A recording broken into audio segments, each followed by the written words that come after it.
emergency. Today on Rescue 911 Plus. He's never going in. Curiosity leads the family pet into danger. That's when I thought the cat wasn't going to make it out. On Rescue 911.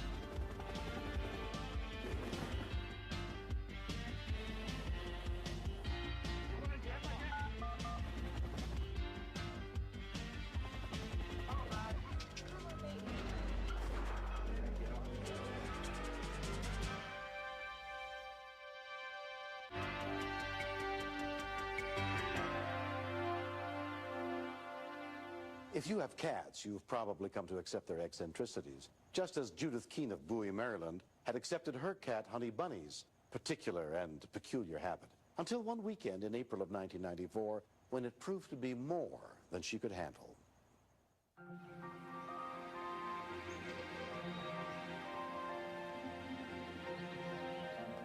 I have 5 animals, 2 dogs, 3 cats. And since I have owned these cats, I have become one of those nutty cat women who have cat jewelry and shirts. And I even have a shirt that says, "My cat is the cutest cat in the world." I got Honey Bunny because somebody threw this cat out of the car. He's a very sweet cat, but when he plays, he's a real wrestler. And he does get into trouble. Ever since I've had him, he would go down in events. He just likes to tunnel through the house, and it's a big adventure for him, I guess.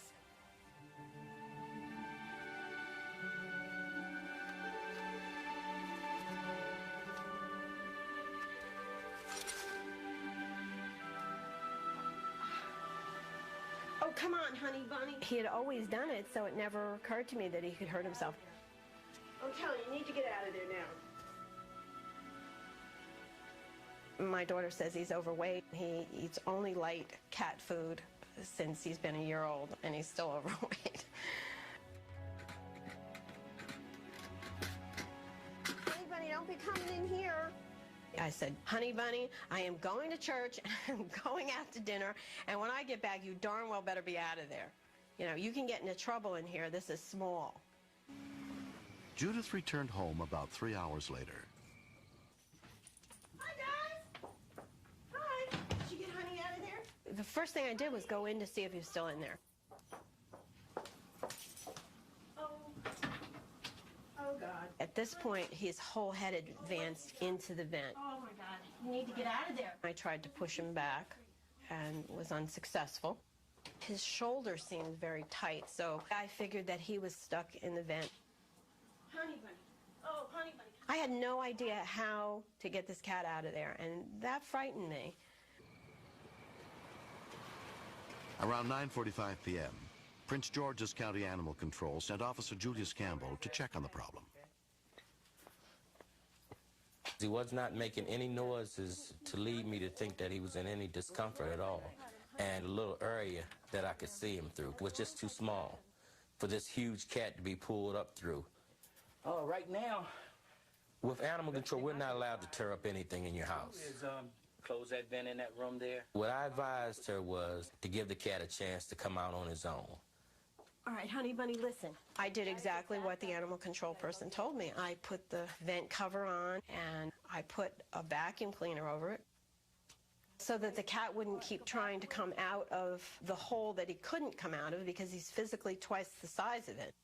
Okay, come on, Honey Bunny, come on. You got to come back this way. I put the can of cat food in there. A 16-pound cat does like to eat. This is not for you.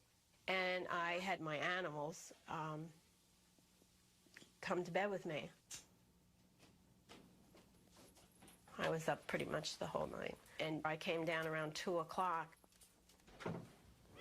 Oh, honey. And the cat had pushed the vacuum cleaner off, and he was fully into the vent. Now he was really stuck. He couldn't move. By around 5 o'clock, the cat was no longer just meowing, it was yowling. What's going on in here, God? I felt that I couldn't wake people up at 5 o'clock in the morning. I made it till 6. The minute she called, I knew if she was calling me at 6 o'clock in the morning, it couldn't be good. Two of the first people Judith woke up that morning were her daughter Susan and her daughter's husband J.B., both of whom are veterinarians. She said, somebody's got to do something, and you need to be over here, A, because I'm a veterinarian, B, because it's her daughter, and she just needed the moral support. He's never gone in there before. All I could see was his head through this narrow vent opening.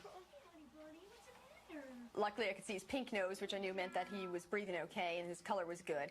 But I knew right away that there was no easy way to just pull this cat out.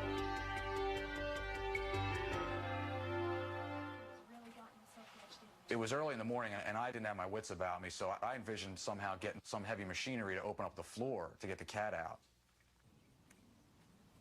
Judith also got her friend and next-door neighbor, Fire Chief Jim Crouch, out of bed. Judy, it's me. Boy, he is really stuck in there. Only your mother, you know? They kept mentioning breaking up the floor. Any worse than last night? That wasn't going to work. There's no way you're going to punch through 6 inches of concrete with a live cat underneath you without doing injury to the cat. Yeah, but he don't look so good. When you pushed on his head to push him backwards, his bottom would get bigger. It was like pushing on a cork in a wine bottle. He wasn't going to come out. I think I got an idea how we can get him out. So I figured if the cat wasn't going to do it on his own, we'd have to back him up for him. Do me a favor, kind of clean this out and fill it up with real soapy water. Chief Crouch came up with the idea of snaking a rope through and then using a bug sprayer to flood the vent with soapy water. I also got a bigger one. So that he'd be a little slimmer and a little easier to basically move around or slide around in there. Am I getting him? When I called the station to see if I could get somebody to give me a hand, two of the volunteers offered to come down with the fire truck. Once they were totally ready and had everything set up, then I went ahead and anesthetized him. Just kind of moving a little bit. Okay. Go ahead, honey bunny. It's all right. Hang in there. He was not happy about getting the injection, but a small needle in his shoulder was nothing compared to being wedged in this tight space and not having food and water for the past 10 hours, which for him is a big ordeal. My mom's cats don't miss any meals. Can we, if I pull up the legs? In order to get to the hind legs of the cat, we had to actually push him up into the hole farther, and that didn't make him too happy. All right, Pat, yeah, go ahead and start the pull. Real slow. Real easy. All right, he's not coming. When we couldn't move him with the soapy water, that's when I thought that the cat wasn't going to make it out. Hang on a minute. Immediately, Jim Crouch said stop and put his hand back in there and was feeling around, and there was an area where the duct kind of jutted out a little bit more than the rest of it. And he felt that Honey Bunny's shoulder was getting hung up right there. Judy? Yeah. Have you got some, like petroleum jelly or something? Yes. We went and got some petroleum jelly and lubed the cat all up with it. Any petroleum jelly. This won't make them too happy, but it'll make them slide out. All right, guys, you ready? You ready to go, Jimmy? Go ahead and pull. All right. Maybe push. All right, yeah. All right, you're almost there. Come on. Not too much longer. Between the petroleum jelly and the soapy water, we were able to pull them back about 10 feet. But then he was starting to get a little stuck again. Hang on a minute. Your finger over that nail. Might break his legs. Break his legs? I heard them mention that they may have to break the cat's legs. Have to do is get him out. I can put him back together.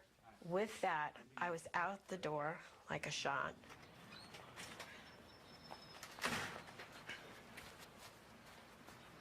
All right, we got feet. She's coming. We got feet. We see the cat. Pat, one of the firemen, he was able to scruff the cat and get his head up, but then he met some resistance. You want to pull him out? I've got him. All right, here, I'll swap with you guys. Okay, Honey Bunny. Almost I there. get the oxygen. JB walks over to the vent and he grabs a hold of Honey Bunny from the shoulder area and starts manipulating him, and next thing you know, he's out. Okay, Jimmy's out. Yay, JB! And immediately we were all cheering and yay, thank goodness, good job, JB, got him out. There you go, honey bunny. There you go. There's a boy. Yeah, he's coming around. He hasn't moved a whole lot. He kicked a little bit, so you could tell he was doing okay. He was coming out of the anesthetic. And that was the biggest sigh of relief I think I've had in a long time. Yeah, what is he looking at? I think he's avoidance. Insects, birds, yeah, avoidance. Avoidance. He's just looking the other way. I just cannot imagine if I lost that cat. I have a saying that I use with my children at school that they're crying in their Kool-Aid. I'd be crying in my Kool-Aid from now on. Thank goodness you were home fine.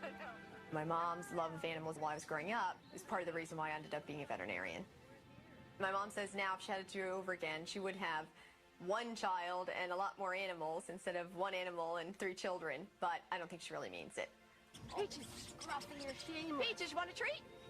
We don't normally respond on trapped animals like this, but sometimes there's a benefit of living next to the fire chief, and this was one of them.